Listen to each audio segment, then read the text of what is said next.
Videoyu beğenmeyi ve hala abone olmadıysanız kanalımıza abone olmayı unutmayın.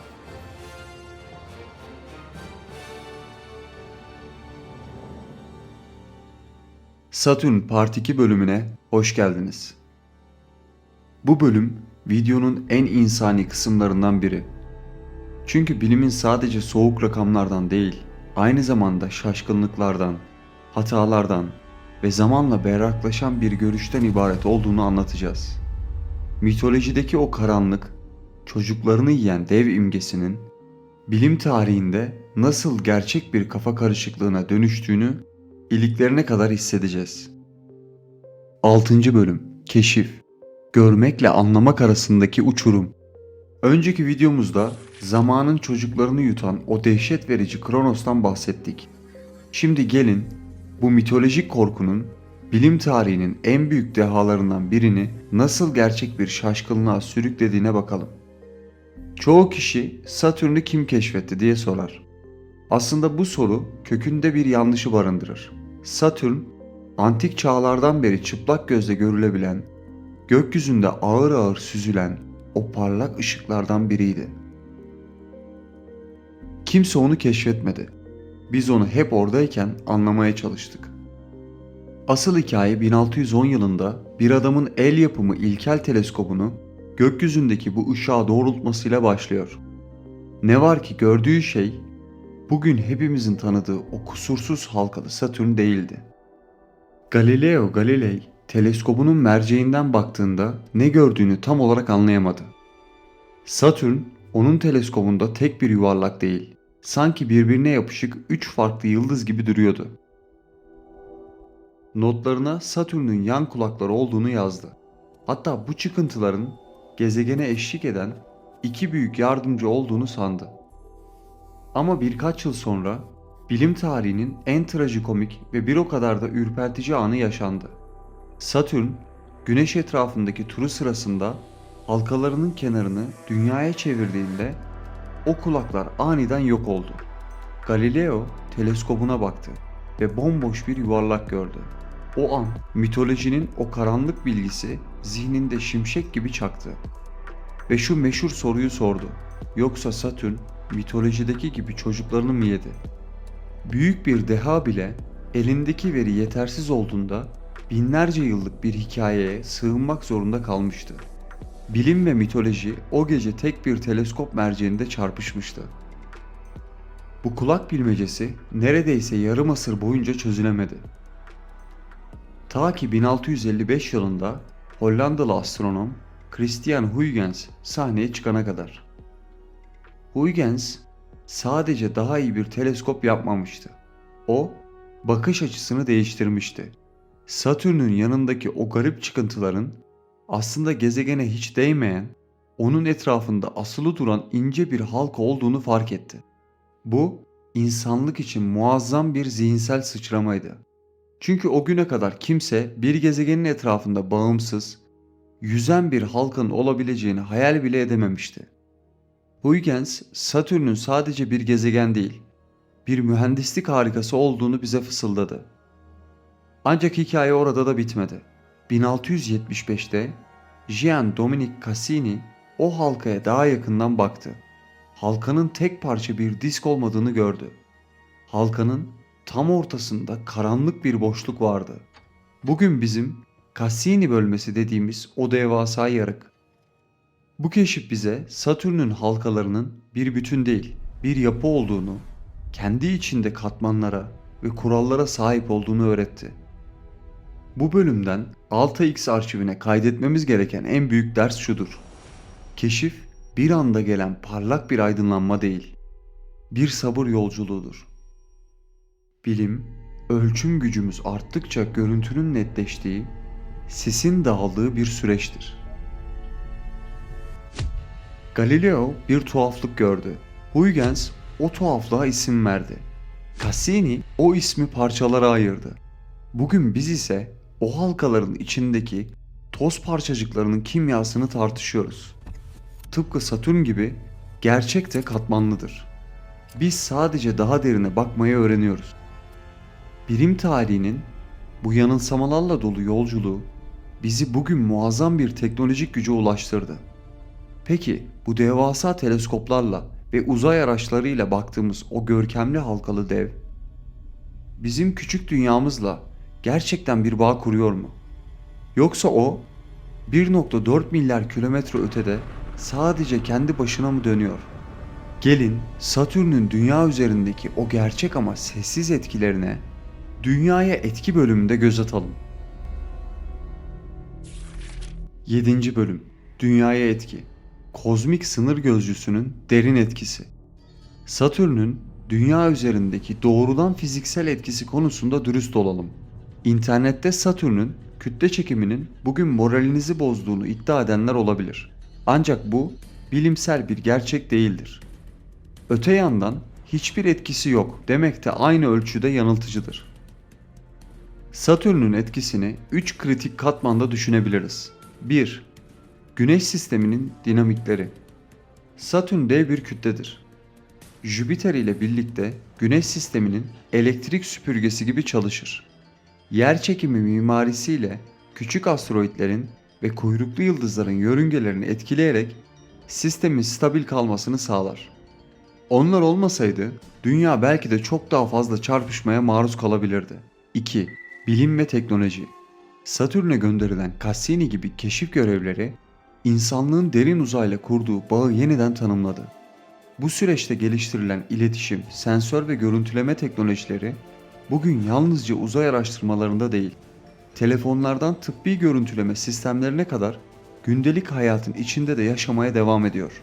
3. Kültürel estetik. Satürn'ün halkaları insanlık için kozmosun estetiği demektir. Bu görüntü milyonlarca insanda merak duygusunu tetikliyor. Bilim iletişiminde Satürn insanları bilime aşık eden en güçlü görsel mıknatıstır. Ama belki de asıl mesele burada başlıyor. Çünkü Satürn'ü önemli kılan şey yalnızca kütlesi. Halkaları ya da insanlık üzerindeki sembolik etkisi değil. Onun çevresinde dönen uydular bu hikayeyi bir gezegen anlatısından çıkarıp doğrudan yaşam arayışının merkezine taşıyor. Belki de Satürn'ün kendisi bizi doğrudan sarsmıyor. Ama onun çevresinde dönen o küçük, buzlu dünyalar işte orası yaşam arayışımızdaki en büyük heyecanımızı saklıyor olabilir. 8. bölüm Yaşam arayışı. Bir gezegen değil, mini güneş sistemi. Satürn'e ayak basabilir misiniz? Dürüst olalım. Evet demek tam bir intihar görevi olurdu. 6x ile bu gaz devinin atmosferine daldığınızı hayal edin.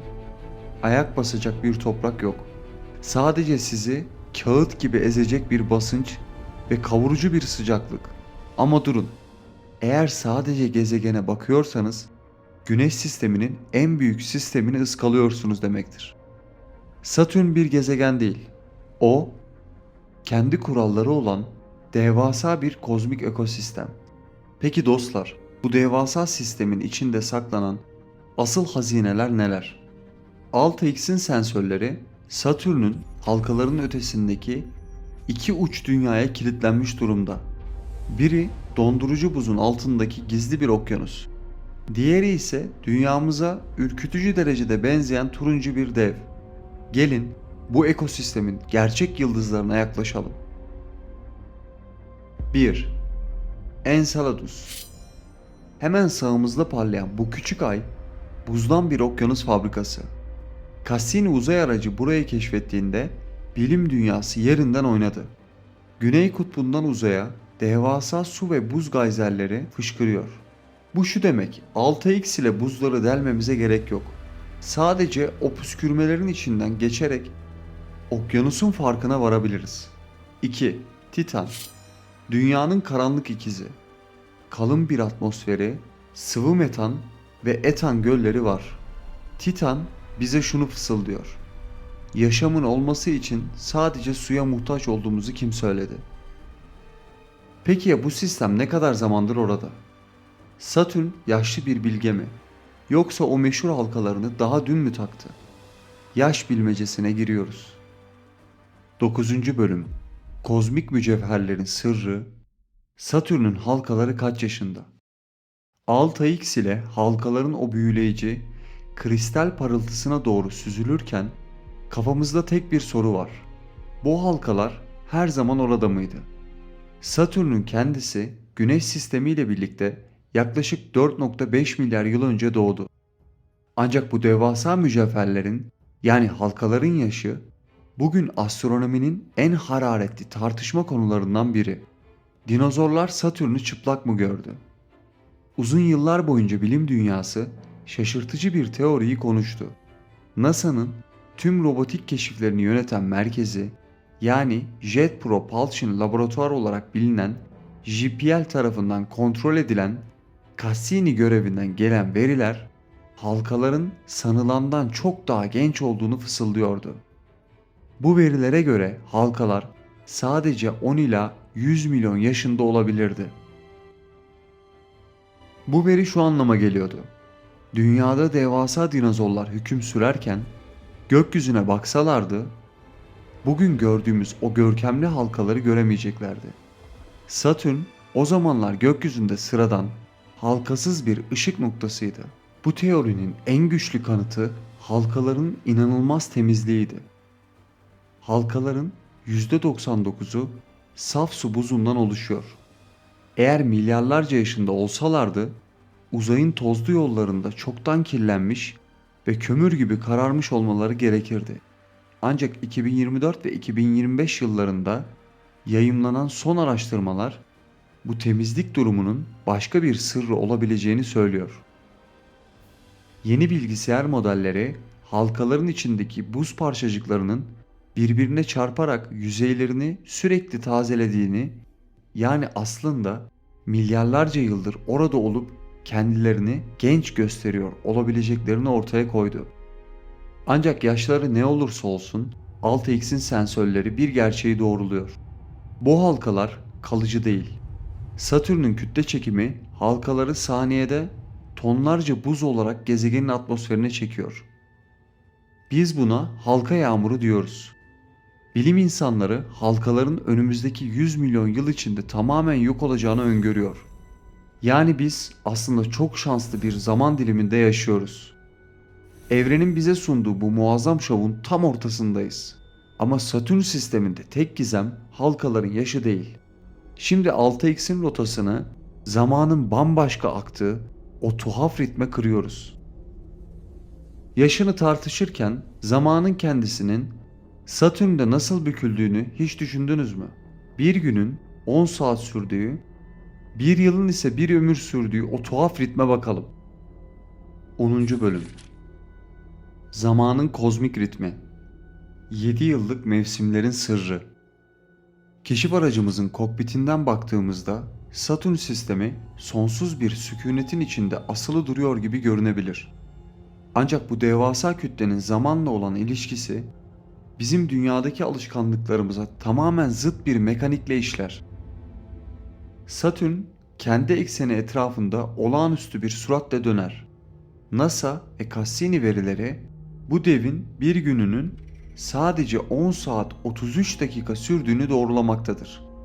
Bu devasa kütlenin bu denli hızla dönmesi gezegenin fiziğini de doğrudan etkiler. Satürn, merkez kaç kuvvetinin etkisiyle kutuplardan basık, ekvator bölgesinden ise belirgin bir şekilde dışarı doğru genişlemiş bir yapıdadır. O, artık kusursuz bir küre değil, uzay boşluğunda hızla dönen devasa bir elipsoiddir. Ancak bu kısa günlerin aksine Satürn'ün Güneş etrafındaki yolculuğu sabır isteyen bir döngüdür. Gezegenin tam bir turu yaklaşık 29,4 dünya yılı sürer. Yani burada günler göz kırpma hızında geçerken yıllar adeta bir ömür gibi uzar. Bu döngünün en çarpıcı sonucu ise mevsimlerdir. Satürn'ün eksen eğikliği Dünya'ya oldukça benzer. Tam 26,7 derecedir. Bu eğim gezegende tıpkı evimizdeki gibi 4 mevsimin yaşanmasını sağlar. Fakat bir farkla, burada her bir mevsim yaklaşık 7,5 yıl sürer. 6X ile bu atmosfere girdiğinizde başlayan bir kış bir çocuğun doğumundan ergenliğine kadar geçecek bir süreyi kapsar. Peki dostlar, üzerinde ayak basacak katı bir yüzeyin veya sabit bir noktanın olmadığı bu akışkan dünyada zamanı nasıl ölçüyoruz? Bu, bilim insanları için çözülmesi en zor bilmecelerden biriydi. Sabit bir referans noktası olmadığı için Satürn'ün dönüş hızı ancak gezegenin yaydığı manyetik alan salınımlarıyla ve radyo dalgalarıyla tespit edilebiliyor. Bu sistemde zaman, baş döndürücü bir hızla akıp giden günler ile bir ömür süren mevsimlerin yarattığı o çarpıcı karşıtlığın içinde ilerleyen, sabit bir yüzey olmadığı için ancak dolaylı fiziksel verilerle izi sürülebilen akışkan bir gerçekliktir. Ve tüm bu zaman içinde Satürn bu uçsuz bucaksız boşlukta aslında hiç de yalnız değildir. Onu bir ordu gibi takip eden, her biri ayrı bir dünya olan o devasa uydu krallığına 2026'nın rekor kıran keşiflerine gidiyoruz. 11. Bölüm Uydular 274 dünyalık bir kozmik ordu. 6X ile bu sistemin derinliklerine süzülürken tek bir gerçeği fark ediyoruz. Satürn sadece tekil bir gök cismi değildir. O, yüzlerce dünyayı yöneten bir sistemin merkezidir. 2026 yılı itibariyle onaylanmış tam 274 uydusu ile bu gezegen, Güneş sisteminin en kalabalık uydu popülasyonuna ev sahipliği yapmaktadır. Mart 2025'te tespit edilen 128 yeni uydunun tescillenmesiyle Satürn, Jüpiter'i geride bırakarak uydu kralı unvanını sarsılmaz bir biçimde perçinlemiştir. Sistemin yörüngesindeki bu yapılar birbirinden tamamen farklı karakterlere sahip dünyalardan oluşur. Halkaların kusursuz yapısını koruyan ve kütle çekim etkileriyle buz parçalarını hizaya sokan çoban uydular bu mekanizmanın gizli kahramanlarıdır. Onlar olmasaydı bugün hayranlıkla izlediğimiz o büyük halka yapısı çoktan dağılmış olurdu. Öte yandan Titan gibi kendi başına bir gezegen olma potansiyeline sahip uydular, kalın atmosferleri ve gizemli yüzeyleriyle bu sistemin en önemli üyeleri olarak parlamaktadır. Bu uyduların büyük bir kısmı geçmişteki büyük çarpışmalardan arta kalan, kütle çekim esiri taş parçaları olsa da her biri bu karmaşık mekanizmanın birer dişlisidir. Satürn'ü anlamak, onu sadece bir gezegen olarak değil, uyduları, halkaları ve bitmek bilmeyen manyetik etkileşimleriyle örülü bir mini ekosistem olarak görmeyi gerektirir.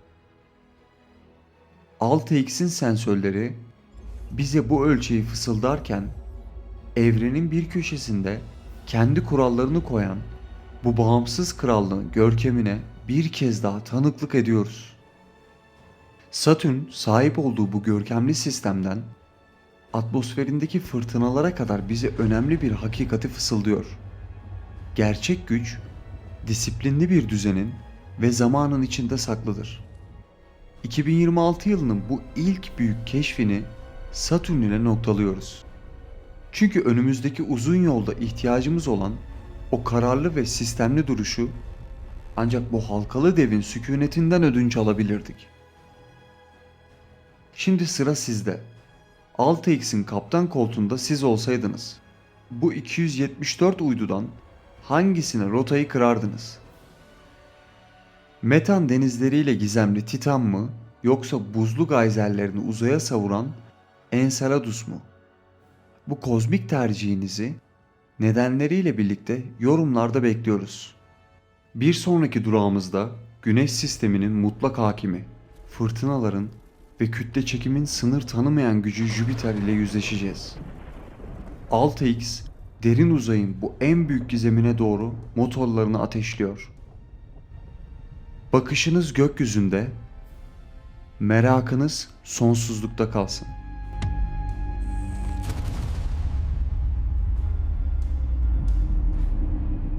Gökyüzüne bakmaktan vazgeçmeyin. Kozmik Rota Jüpiter bölümünde görüşmek üzere. Takipte kalın.